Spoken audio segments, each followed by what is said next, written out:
वाकई भी सोने हुसैन सब्र भी करे ॾेखारियो ऐं सब्र माई अल्लाह रब्बुल आलमीन मुझे महबूब मुर्शिद हुसैन के अहिड़ो रंग लायो जो सॼी काइनात के रंग लगी वियो। बिरादर इस्लाम जियां त इन प्रोग्राम जे हलंदे असांजा मुअज़्ज़िज़ शख्सियत हिन आरिजा शहर में जिन जे वॾड़नि ऐं पाण तमाम दीन जी खिदमत करण वारा पीरे तरीक़त आलिम बाअमल हज़रत अल्लामा व मौलाना साईं ताज मोहम्मद चओ सुभान अल्लाह, ॾाढा ॾाढा चओ सुभान अल्लाह। सजादा नशीन दरगाह आलिया मखदूमिया आरिजा शरीफ असांजे इन क़दीमी दरगाह जा ही फ़कीर दरवेश आहिनि ऐं इन्हनि जी दुआउनि सां अल्लाह रब्बुल आलमीन तव्हां आरिजन जे शहर जे मथां नूरानी ऐं रूहानी बरसात भी वसाई आहे।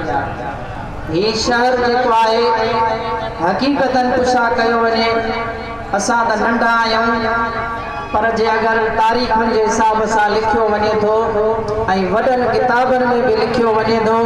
जीअं साईं ताज मोहम्मद रहमतुल्लाह अलैह खिदमत कई आहे न ऐं हज़ारा शागिर्द कढियाई पूरी सिंध में पढ़ाइनि था, उन्हनि जो फैज़ जारी आहे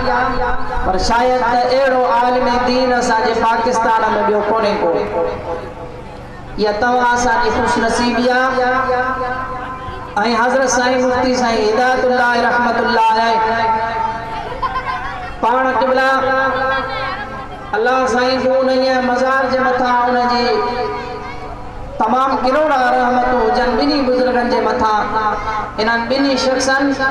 अहिड़ी अल्लाह जे दीन जी खिदमत कई आहे शायदि छो जो इन्ही दरगाहुनि ते